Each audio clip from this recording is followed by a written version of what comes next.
Hello everyone, this is Forrest Price with your Monday Moments! Yes, I'm sitting down, I'm not gonna dance. Ha ha, hope y'all enjoyed it. Maybe I'll do it a year from now, but I doubt it. Alright, it's a brand new year for me, so I'm gonna change things up. I'm going to make my videos shorter, and I'm going to get right to the point.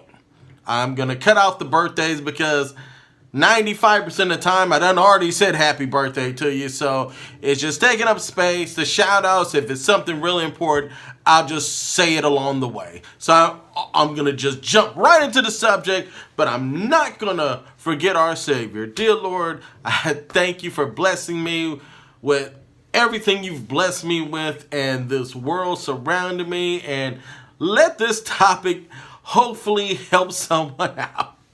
All right, so what is my topic today? My topic came out of a noise I heard about an hour ago. And I went to the window, the dogs were barking, and there they were, my worst of the worst neighbors, blocking my driveway, trying to jumpstart this van that's been parked in front of my house for about 2 weeks. And they eventually got it done. My evil set wanted me to go out there and make them move like I was leaving the house, but I didn't. And as soon as I thought of it, all of a sudden they were done as well. But my topic today is dealing with bad neighbors. Now, I've got a lot of bad neighbors, but the ones right next to me are by far the worst and has done the worst. So I'm going to go down a quick list of what you should do when dealing with bad neighbors, and then I'll chime in with just those neighbors. I won't mention the rest. And some of the rest are bad too, but I'm only going to mention the ones to the right of me. All right, number one, get to know each other. It says being a good neighbor doesn't mean taking family vacations together, just knowing them well enough to say hi or maybe borrow a cup of... I ain't borrowing nothing from them. And I did say hi. Actually, the guy used to help me with my car when I moved in here about 18 years ago. The first 2 years, fine. Now, his wife never said a word to me. She always looked down at me, and no matter what I tried, she wouldn't, So I did try to get to know them. The guy was cool at the beginning.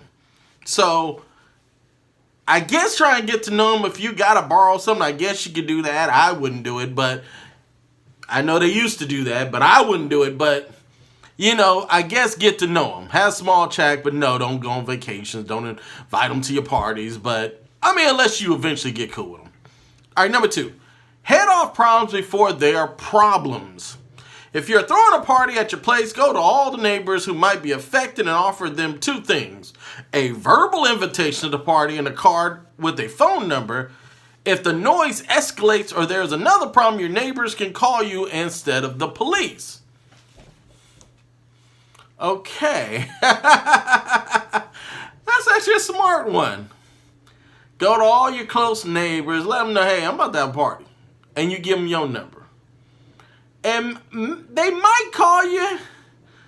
I think if they're real jerks, they still call the police and pretend like they didn't call. Because they might be offended that they're not invited. Now, mind you, I wouldn't do that. Let them call. But then again, I wouldn't throw a party. But you might. I'm not. I used to at the old place, and I would throw the party, have all this long list, and only about half the people showed up. I would have instances where people were calling me for directions while on their way and still don't show up. Bought all that food. Been there, done that. I don't do that. All right.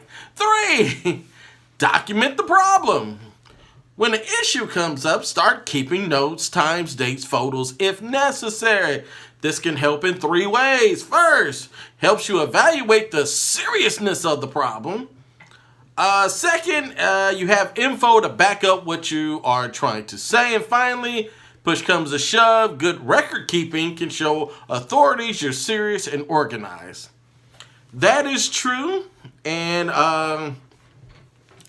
And that actually happened when I made them take down their illegal property that they put in the back of their house. That I allowed for a couple of years until another issue happened. Now, if that issue doesn't come up on this list, I'll tell you later in the show. All right, number 4, talk it out. Tell your neighbor what's bothering you. Don't assume they know what the problem is. Oh, they knew what the problem was. Oh, they knew. They didn't care. In that illegal building they set up, they had a church. And they would have church service every night in this illegal thing in back of their house.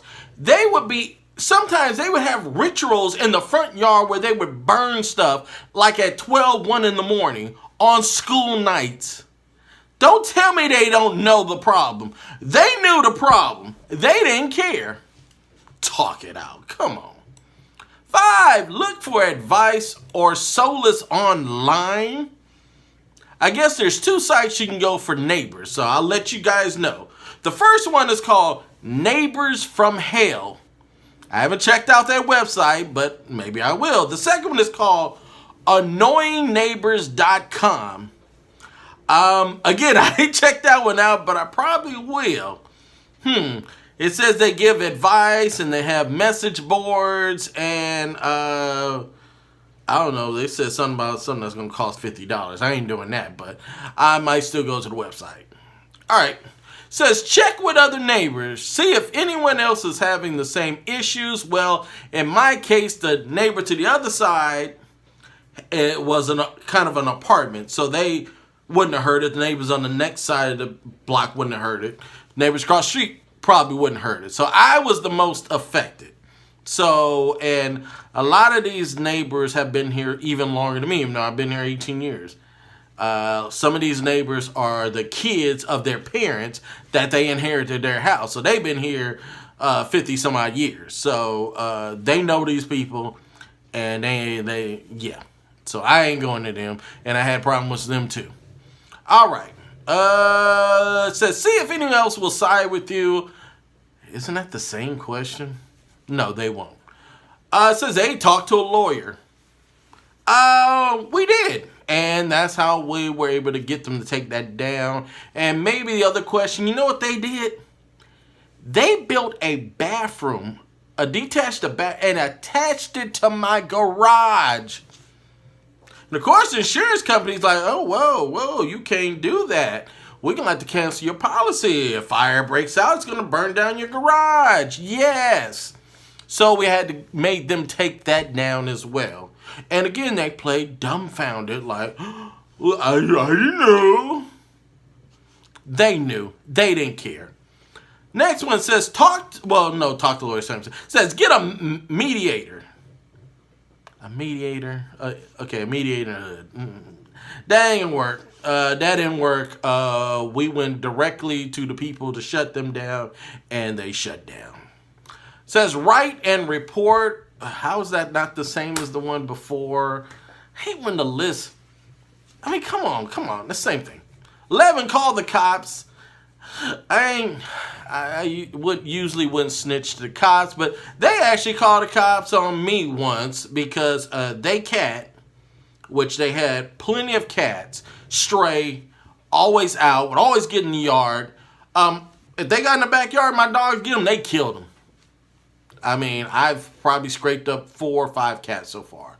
So one, we actually had the nice thing to come over and show them, look, is this your dead cat? The daughter played dumb like, oh, I don't know. And then she wouldn't accept it, so we put it in trash. They called the cops, and they tried to lie about it. And the cops went through it, and in front of the cops, the daughter told the truth. So, oh yeah. They called the cops. And then they had the nerve one time to come over here with a petition, wanted me to sign them to help them out. I looked at her like she was crazy. I didn't sign it. Last one, take it to small claims court. I just might eventually. Because right now, they got a tree that's overlapping. I go out to my car, the bushes with the spikes are hitting me in the head. They got these weird looking bananas that are falling on my side rotting that I got to pick up. They got this camera that they had. At first, they attached it to my wall that I was the only one who paid for it. They didn't chip in, that's my wall. And they had the nerve again to attach it to I made them take it off. But the camera's still facing me. So, oh yeah. Evil neighbors. I don't think that list help. Maybe go to those websites. They might help. So, if you got an evil neighbor, you got to handle it yourself or find out how you can get them to stop doing whatever. Because, you know, if you're a homeowner, you're kind of screwed. You're going to have to figure it out yourself.